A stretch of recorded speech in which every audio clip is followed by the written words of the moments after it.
Welcome back to Afternoon Express. Now, what we eat plays a significant role in our weight, mood, and our overall health. Dietitian Tracy Ugarchund is now going to talk about the importance of balanced eating plan. Tracy, girl. Now, I heard your very insightful conversation with Z earlier on, but now it's about practicality. You know, let's walk the talk. And for people who are obese, where do they start? It can feel very overwhelming. 100%. I think first things first, Pali, is that they need to look or set realistic goals for themselves. It's no good thinking, oh, I'm going to be losing 30 kgs in 1 month, and then you're setting yourself up for failure. So a realistic goal would be to take your weight. Firstly, know what your weight is. Okay, don't be afraid to get onto that scale. Okay, do it. Daunting as it must be. And then take that weight and 5% of that weight, or 5 to 10%, and divide that over 3 months. And then that sets up a realistic goal for yourself in terms of weight loss. And when it comes to mindfulness also with eating, I mean, what does a balanced diet look like? A balanced meal, a healthy meal, should contain a low GI or high fiber carbohydrate. So we've got some lovely brown rice here. We've got some sourdough bread, which is also low GI. We've got some whole wheat bread there as well. So these are our healthy carbohydrates. We've got some chicken breast here, which is our lean protein.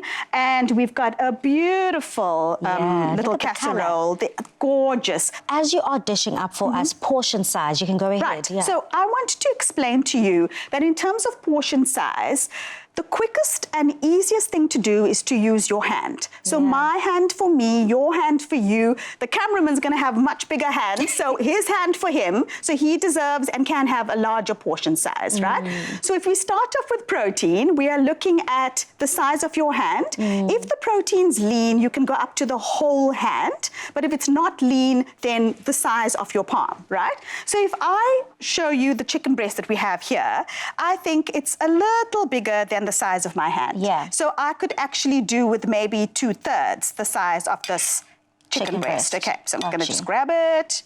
There we go. Put it there. So I could really do with 2/3 of that. This chicken breast, by the way, has been cooked with olive oil. Lovely. So the olive oil is already bringing in the good fats, the healthy fats, which will help to lower inflammation, provide our omega-3s. But if you didn't cook in olive oil, then you could add some, and I'm just going to bring this to the fore. Yes, please. All right.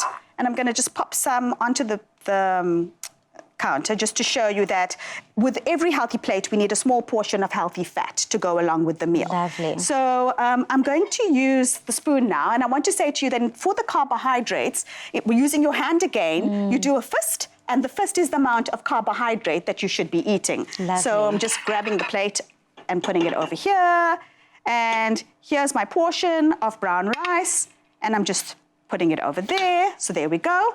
And so here's our plate. I would like to encourage people as much as possible, deconstruct your meals. Very often we cook meals that are an all-in-one. Yes. Where the carb and the protein and the vegetables, and sometimes the vegetables kind of get absorbed in there. They're the minority. And the larger portion of the meal is the carbohydrates. Yes. And this is where we end up eating a higher carbohydrate meal, which, as you know, can affect your blood glucose levels. They don't really help with satiety, so you eat more. So try to cook your foods, your protein, your carbohydrate, your vegetables separately, plate it out separately. So that you see the division. There we go, 100%, right? And then the rest of it should be our vegetables, right? That should be the larger portion of your plate. Right. How important are the liquids that we take in? I think people do not realize that the drinks can actually contribute to so much energy that you're consuming. It also contains a lot of sugar if you're having the wrong drinks. So our sodas, our energy drinks, our juices contain a lot of free sugars. So we really need to rethink our drinks. I always say to patients, try to eat your fruit, don't drink your fruit. Wow. Right? Because with the fresh fruit comes the fiber, the skin, the flesh, which helps with satiety. The minute you juice it, you're getting a sugar concentrate. Someone like me who's not familiar with the juices in front of you, do you want to break all the liquids rather in front of you? So, I mean, here we've got some kombucha. And kombucha, again, just like kefir, are fermented drinks.